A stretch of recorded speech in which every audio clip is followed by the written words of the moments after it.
ये तय है कि चार्ल्स शोभराज को फ्रांस ही लेकर जाया जाएगा। ये तय है कि उसको फ्रांस ही लेकर जाया जाएगा, उसे फ्रांस से भेजा जाएगा। इतना खतरनाक मुजरिम जो पहले इंडिया में भी रहा, करीब 12 साल तक इंडिया की जेल में रहा, भारत की जेल, जिसने इतने अपराध किए हैं, इसीलिए इसे इमिग्रेशन डिपार्टमेंट भी अपनी कस्टडी में रखेगा और उसके बाद इसको फ्रांस भेजा जाएगा, क्योंकि अभी फ्रांस से वीजा मिलने में या दूसरे, जिसने इतने अपराध किए हैं, इसीलिए इसे इमिग्रेशन डिपार्टमेंट भी अपनी कस्टडी में रखेगा और उसके बाद इसको फ्रांस भेजा जाएगा, क्योंकि अभी फ्रांस से वीजा मिलने में या दूसरे पेपर वर्क होने में समय लगेगा। इसीलिए चार्ल्स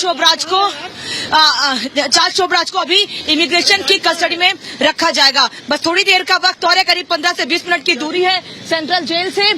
उसके बाद इसको इमिग्रेशन ऑफिस लेकर पहुंचेंगे और उनके वकील का भी ये कहना है, गोपाल शिवकोटी चिंतन का भी, जिनसे हमने बात की, वो भी यही कह रहे हैं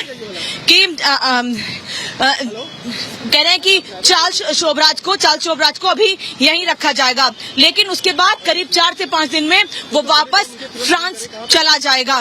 लेकिन फ्रांस में भी इस पर नजरें रहेंगी और अब कोशिश ये भी हो सकती है कि दूसरे देशों की पुलिस भी इसके प्रत्यर्पण के लिए कोशिशें तेज करे और यही वजह है कि सीधे इसको फ्रांस और फ्रांस के बाद क्या आगे और प्रत्यर्पण को मंजूरी मिलती है, मसलन थाईलैंड, टर्की, वियतनाम, इन सभी जगहों की पुलिस, इस्तांबुल, इन सभी जगहों की पुलिस चार्ल्स शोभराज की कस्टडी चाहती है और जो अपराध इसने किए हैं उन सभी अपराधों के बारे में इससे खुलासा चाहती है।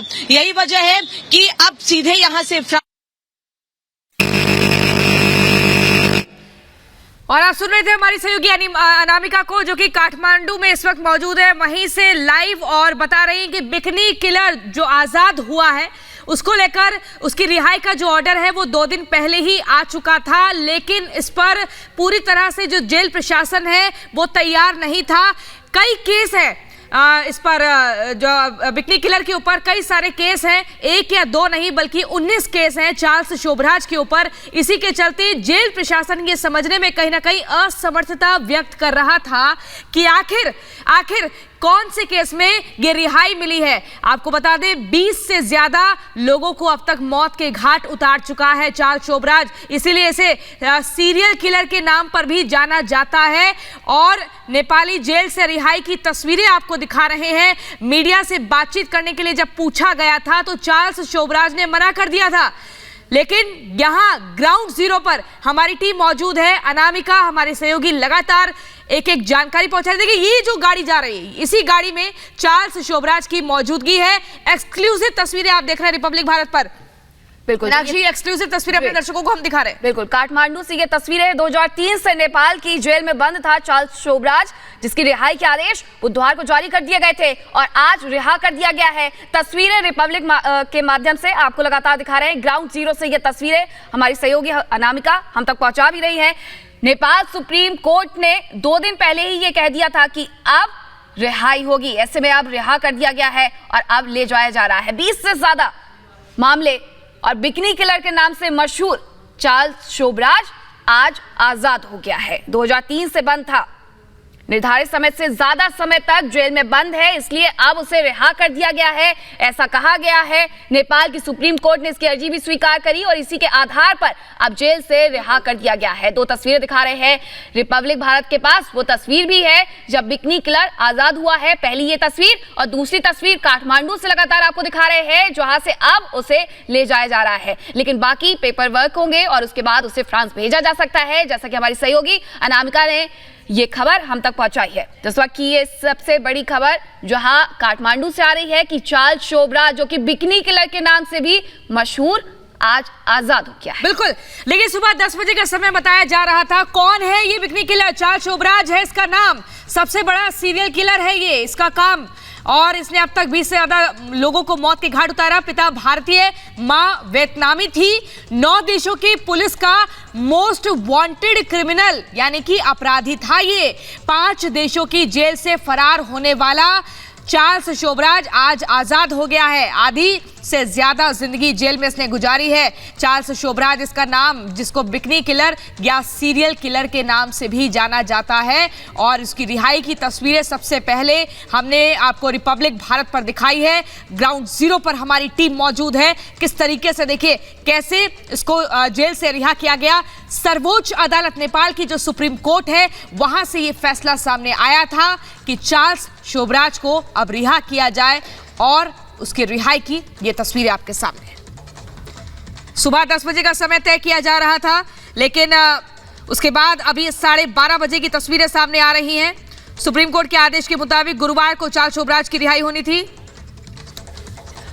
और बिल्कुल चार्ल्स शोभराज के वकील से बात की हमारी सहयोगी अनामिका ने। आपको दिखाते हैं ये भी कि क्या कुछ कहा है आखिरकार वकील ने।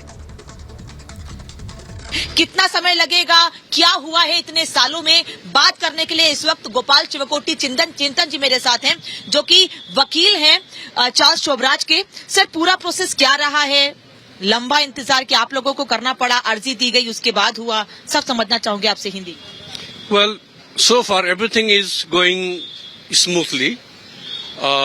As soon as the Supreme Court order for his release on the ground of habeas corpus petition that we filed, and he is released by giving him prison term discount for the remaining period of his imprisonment term, that is 10 months left. We have prison regulations, and rule number 29 of prison regulations, ये जो है हमारा नेपाल में कारागार नियमावली जो है 1963 का, उसका नियम 29(2)(1) में लिखा है कि कोई भी कैदी जिसका उम्र 65 वर्ष ऊपर हुआ और उसका चाल चलन ठीक है, तो उसको 75% तक कोई छूट दे सकता है।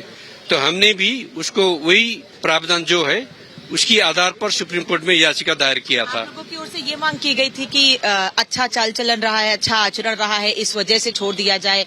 21 साल की सजा थी, 18 साल की सजा शायद मेरे ख्याल से हो गई थी, अगर मैं गलत नहीं हूँ तो। थोड़ी सी 20 years. First it was 21, and later on it was converted to 20. Because 18 years. under the previous law, the life imprisonment was fixed for 20 years. Now it's 25 years. But previously 20 years. So that was the provision. So we used that.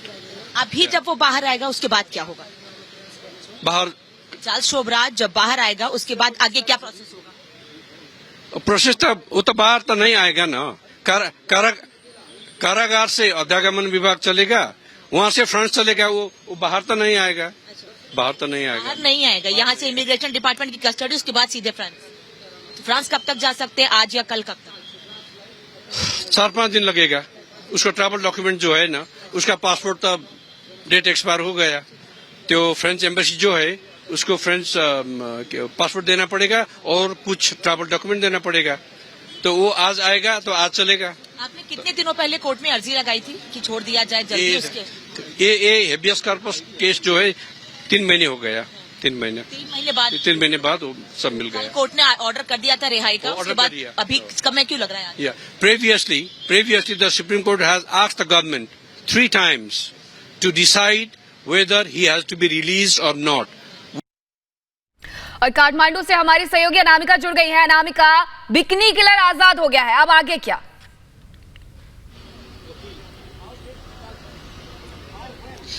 Meenakshi, अब आगे यही, जैसा कि गोपाल चिवकोटी ने कहा, जो कि वकील हैं चार्ल्स शोभराज के, उनका ये कहना है कि 5 दिनों के बाद फ्रांस वापस भेज दिया जाएगा। 5 दिन का वक्त लग सकता है क्योंकि पासपोर्ट एक्सपायर हो चुका है, वीजा भी लगना है, तो करीब 5 दिन या हो सकता है हफ्ते 10 दिन का वक्त भी लगे। मैं इमिग्रेशन डिपार्टमेंट के बाहर मौजूद हूँ, दफ्तर जहां अंदर इस वक्त अभी चार्ल्स शोभराज है, और क्योंकि अपनी सजा पूरी कर चुका है तो अब कोई पूछताछ तो नहीं होगी उससे, लेकिन प्रिकॉशन के तौर पर इसको यहाँ रखा गया है क्योंकि इतना शातिर अपराधी जिसने 1-2 नहीं 20 से ज्यादा मर्डर किए हैं अलग अलग जगहों पर। केवल मर्डर ही नहीं बल्कि तस्करी से लेकर दूसरे आरोप भी इस पर रहे हैं। नंबर 2 के धंधे में ये रहा है हमेशा से। उसके बाद इसने कई मर्डर किए। अनामिका, एक छोटा सा सवाल और लेंगे, क्योंकि आप ग्राउंड पर हैं और लगातार वो तस्वीरें भी दिखा रही थी जब चार्ल्स शोभराज को ले जाया जा रहा था, लेकिन 2 सवाल छोटे से ये कि जो अर्जी लगाई गई थी किस आधार पर ये रिहाई मिली है, पहला, और दूसरा जो इन्हें सीरियल किलर या बिक्री किलर कहा जाता रहा है उसके पीछे क्या वजह है?